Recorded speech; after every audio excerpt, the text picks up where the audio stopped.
Boom.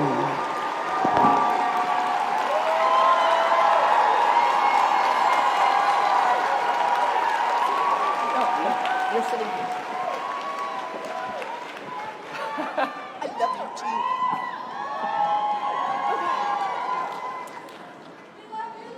I love you too. Senator Warren.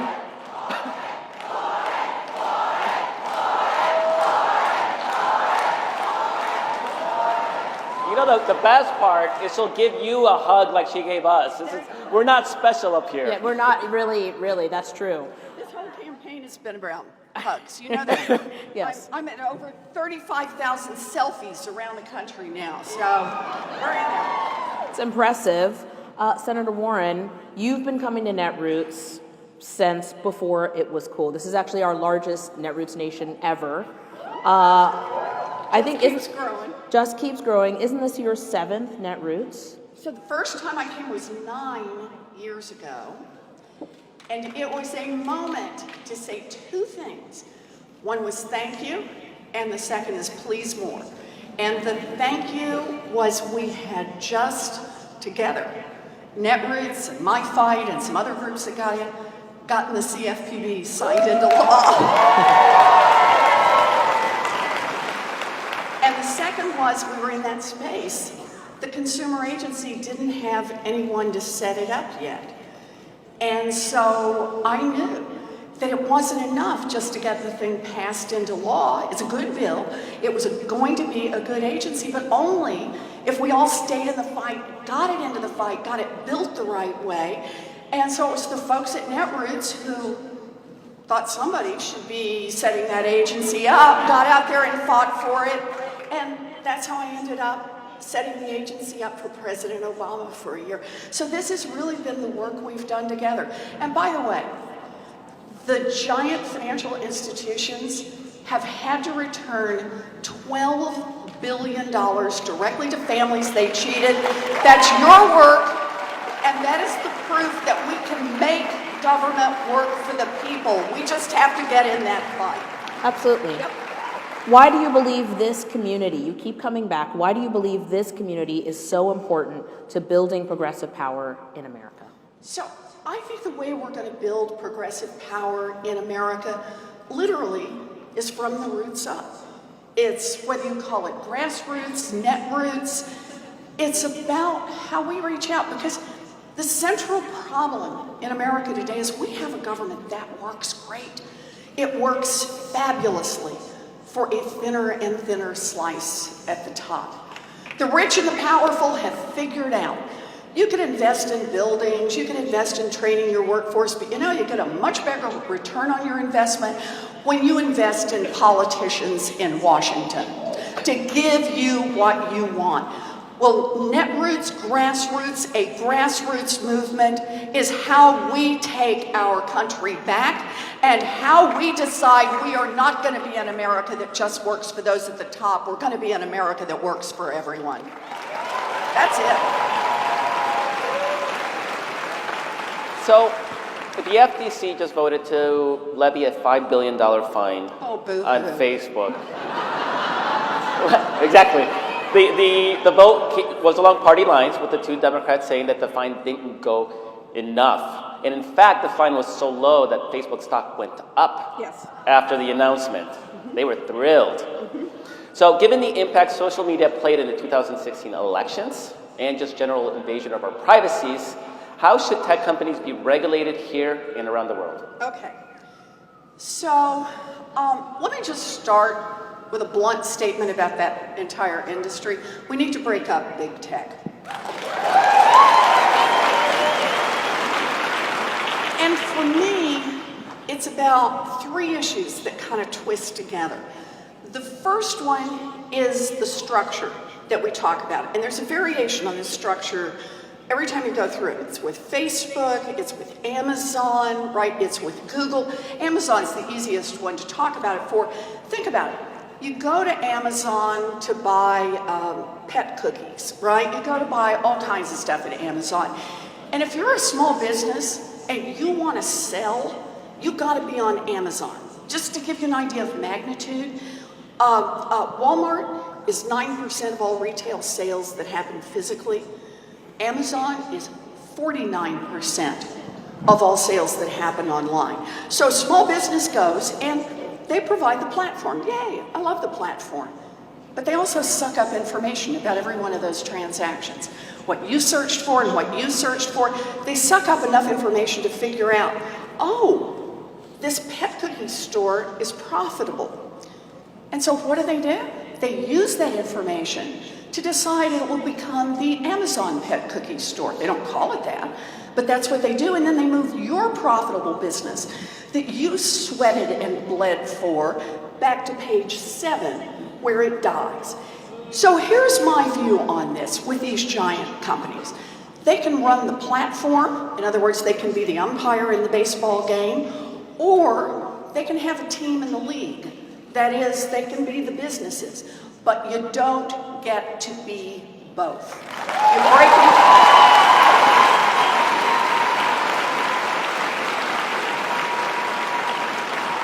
I'd also add on this, we need to enforce antitrust laws.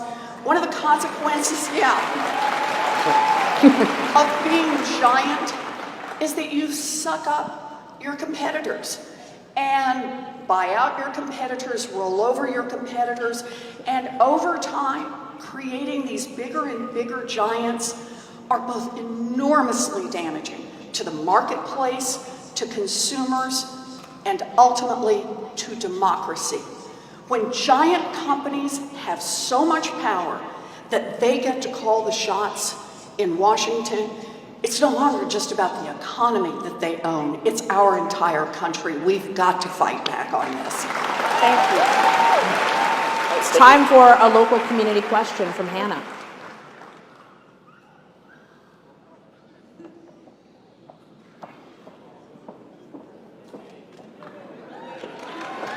Hi.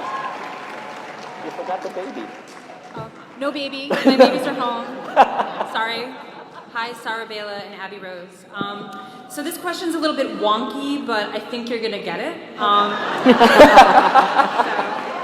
Are you making fun of me? Absolutely not, Senator Warren. So my name is Hannah Sassaman, and I'm a community organizer.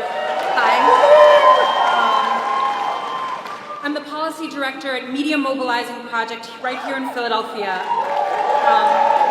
And I'm a community organizer who's worked at the intersection of race, economic justice, and technology my entire adult life. So right here in Philly, our city is working to replace money bail with a computer program, a risk assessment algorithm that tries to predict who is safe to release pre-trial and who has to stay in jail to supposedly protect the community. But as Michelle Alexander wrote, this is the newest Jim Crow. That is cooking bias from a racist system of policing and prosecution into a chain of ones and zeros. How would you, Senator, end mass incarceration without turning to algorithms like that one, or to electronic monitors, facial recognition software, or surveillance to make sure that we don't replace prisons and detention with e-carceration for Black, brown, immigrant, queer, and poor communities?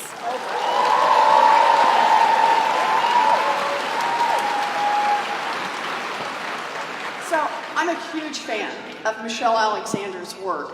And one of the things she points out in her book is kind of the front to back quality of our mass incarceration system. That it starts on the front end with what we make unlawful. It then works its way through the judicial system, including the cash bail system that basically penalizes people for being poor, penalizes them for being Black, penalizes them for being brown, penalizes them for being queer, goes after them for anything that stands out. It's also a system that then locks people up for profit, and at the end, even after people have served, destroys their opportunities to be able to reintegrate into their communities, to be able to get housing, to be able to get a job, any part of this. So when we talk about how we're going to change and reform the criminal justice system, it really needs to be front to back. And it needs to be a conversation that is about race, that is about gender, that is about sexual identity, that is about all the pieces. We have data, for example, that show us that for blacks and whites who commit exactly the same crime, not slight differences, exactly the same crime, blacks are more likely to be arrested, more likely to be arraigned, more likely to be taken to trial, more likely to be convicted at trial, and more likely to receive higher sentences. It's study after study after study that tells us we have a criminal justice system that does not meet what is engraved above the Supreme Court of the United States, equal justice under law. It is a system that tilts in favor of a few and against the many, who are lost and who are destroyed by that system. So, when we think about pieces on how to change, part of it is we're going to have to look at this and break it apart, because we've got a lot. So, for example, I strongly support making marijuana legal. And a reason for that is not just for those of you who think it's fun, not just for the mellow folks in the back, or the folks with all the cookies over there, but also just to understand how race intersects that very question. That the best data show that African Americans and whites use marijuana at about the same rates, but African Americans are about 3 times more likely to be arrested for marijuana use. So, easy answer for me, make it legal and then that problem goes away. But there are a lot of places where we have to come into the system, and I particularly, since you started, want to talk about the question about cash bail. We need to get rid of the cash bail system. We need significant reform in this area. But we can't replace it with another system that treats blacks and whites differently, that treats the LGBTQ community differently from straight, that treats transgender differently and singles them out. Because here's the problem. You put in a bunch of data that have already been influenced by race and by gender, by age. You put those into the system and surprise, surprise, turn the crank twice, and that's exactly what comes out of the system on the other side. So I'm in on reformation. We've got to reform this whole system. I'm big on understanding the data as we go through it. And the third part, and this is where I'm so glad to hear that you're doing community organizing on this, is as we design a better criminal justice system, it can't just be a handful of folks who go behind closed doors and make this happen. It's got to be that we hear directly and from the communities that are affected, and not just hear, but integrate with the communities that are affected so that people are able to bring their own stories, their own voices into this. So I've started part of this. So for example, I have said we need to get rid of all for-profit prisons. Nobody should be making a profit off locking people up.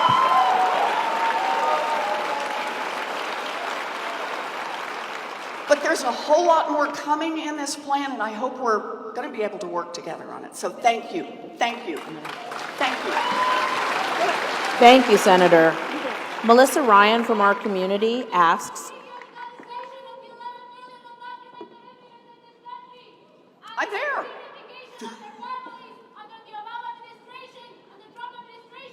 Thank you, thank you. Do you want to say a few words about immigration? We're gonna talk about Let's that. talk Let's talk about it.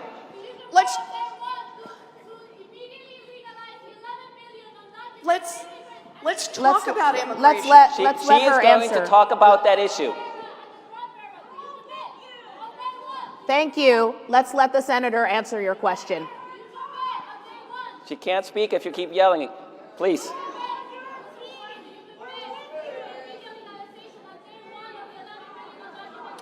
So I'd like to talk about undocumented immigrants. I'd like to talk about mixed status families. I would like to talk about an overhaul of our immigration system, because that's what we need. And it starts with the premise that immigration is good for this country. It makes us stronger. It makes our economy stronger. And it ties us to families all around the world. So I have released an immigration plan. I hope you'll take a look at it. And here's what that immigration plan starts with. The first part it starts with is we need to expand legal immigration in this country. We've had families held apart for far too long, and that's not who we are. It doesn't strengthen our economy. It doesn't make us safer. It doesn't help us build a stronger future. Part two, we need a path, and I will build a path to citizenship, not just for dreamers, but for families. A path to citizenship for people who are here to stay. A path for citizenship that is both fair and attainable. It's about workers. It's about people who've been here for a long time, who have become integrated into our society. Part three is I will stop this ugly mess at our borders. No great nation tears families apart. No great nation locks up children. We must at the borders respect the dignity of every human being who comes here. We need independent immigration courts so that there is truly justice for people who are here. I want to say, just off to the side on this, I come from a tradition of witnessing. I went down to the border in McAllen right after the word came out that the Trump administration was taking children away from their parents. I saw firsthand the cages of women, the cages of men, and then the cages of little girls. Just think about it. A 12-year-old locked up. She has no idea where her family is. She doesn't know where she is. She doesn't know where anyone is going, and no one to talk to. And they're just clumped together in cages like the size of this middle section, with a little guard tower in the center, so someone can keep an eye on these children. I talked with nursing mothers, one who told me about how she had given a drink of water to a police officer, and as a result, someone had told the gangs that she was working with the police. She knew what that meant, that her life and her baby's life were in jeopardy. She wrapped up her baby and headed to the United States. This is our moment to live our values. And that means down at the border, when people come here who are desperate, people come here whose lives have been turned upside down, people who come here to try to build a better future, then we need to treat them with humanity, and we need to follow the law.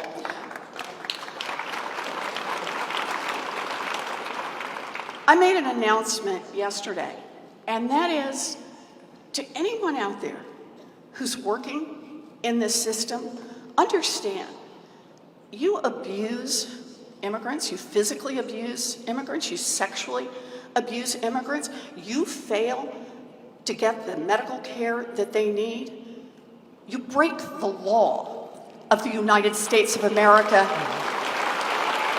And Donald Trump may be willing to look the other way, but President Elizabeth Warren will not.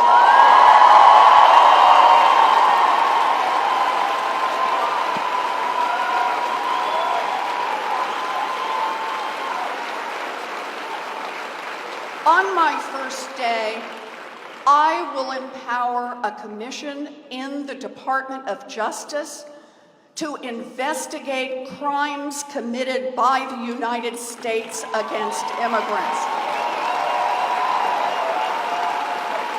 Know this now. Thank you, Senator. We have a question from a local community activist named Kendra.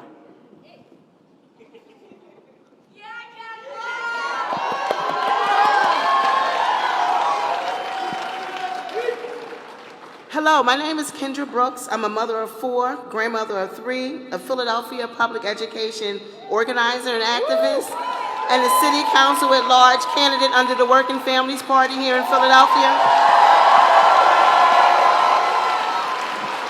Here in Philadelphia, we have been ground zero for the decimation of public education, for corporates trying to privatize our children's education, for over-policing of Black and brown students, and for massive school closures. But we are also the home of a true movement for public education. Our movement is full of people ready to create a world-class quality education for our city on the local level. So I ask the question, what is your plan, your comprehensive plan for K-12 education in this country, particularly around school funding, charter school accountability, and union rights? All right, thank you.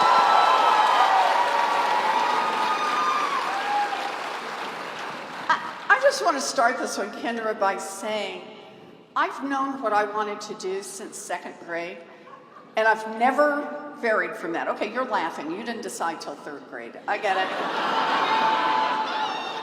I wanted to be a public school teacher. So can we hear it for America's public school teachers?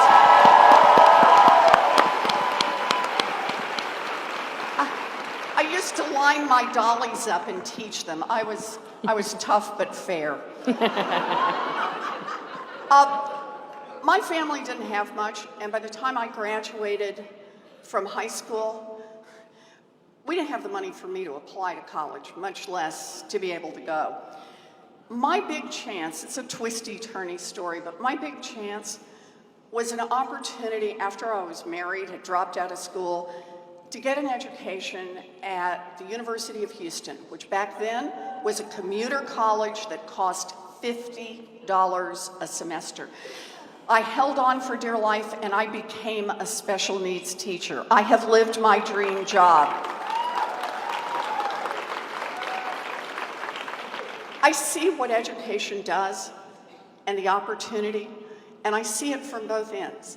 I see it because of what it opened for me, the public schools I went to as a kid, the opportunity to get a college diploma, and ultimately I went to a public law school. I believe that public education is part of what creates opportunity in America, and my investment for that runs deep. So, how do we do it? Let me just give you a couple of ideas. First, we start with a wealth tax on the top 1/10 of 1% in America. 2 cents.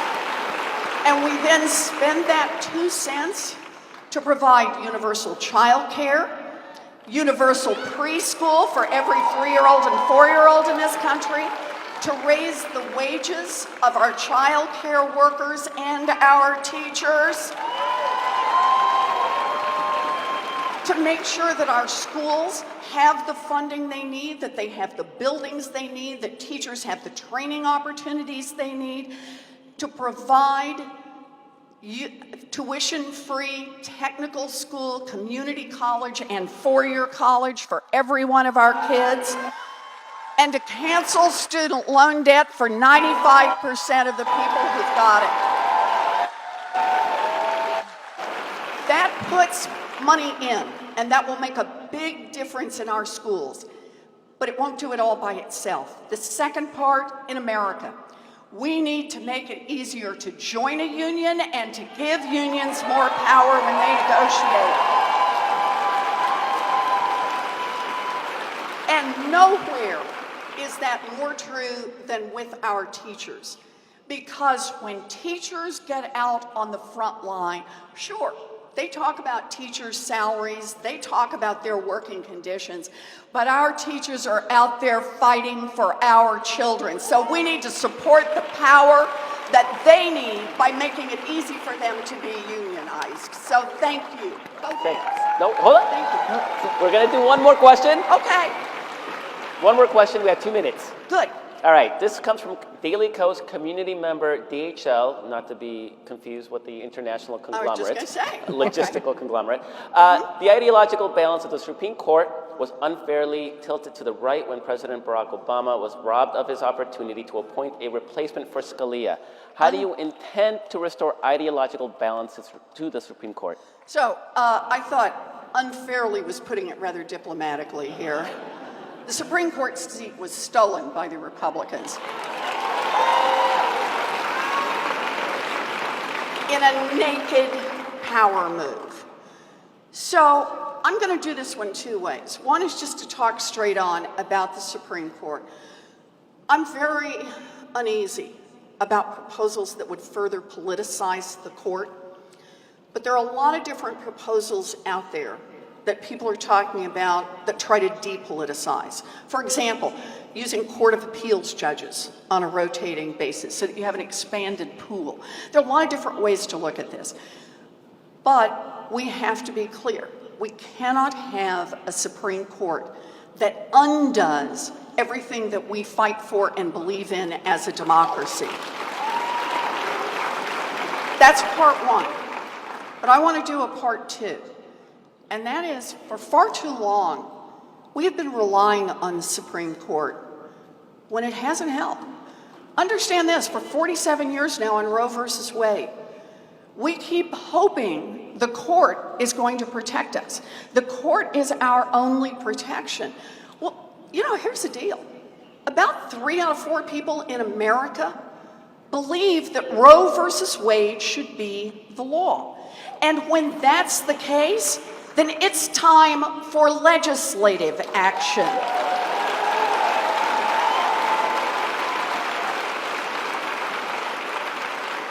We can take decisions in the Supreme Court that are not decisions that strengthen our democracy, that are not in line with what most people believe, and we can take them to Congress. Now, that's true on political gerrymandering. It's true, yeah. It's true on protecting our unions. It's true. Here's the deal. I say it this way. People talk about a progressive agenda, but understand this. The progressive agenda, raise wages, give unions more stay in the fight. What was that?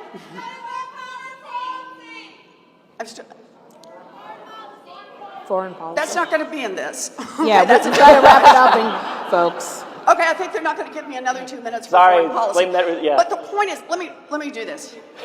A progressive agenda is supported by somewhere between 2 out of every 3 Americans and 3 out of every 4 Americans. The progressive agenda is America's agenda, and we need to get out there and fight for it. People told me we would never get a consumer agency, and the reason we wouldn't get a consumer agency was because the big banks didn't like it. Well, yeah, they didn't like it, duh. It cost them a lot of money. But the point is, they spent $1 million a day for over a year to fight that consumer agency and other financial reforms.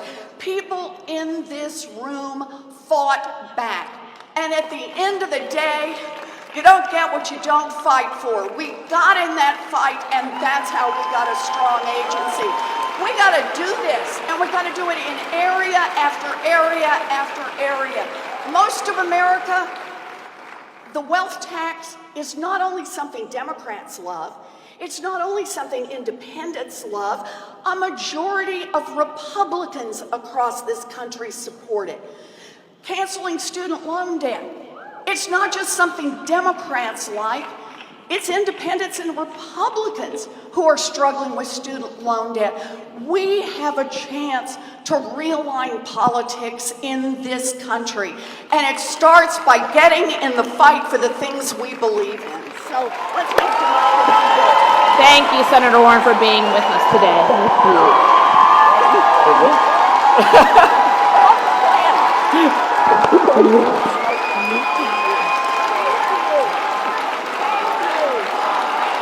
Thank you.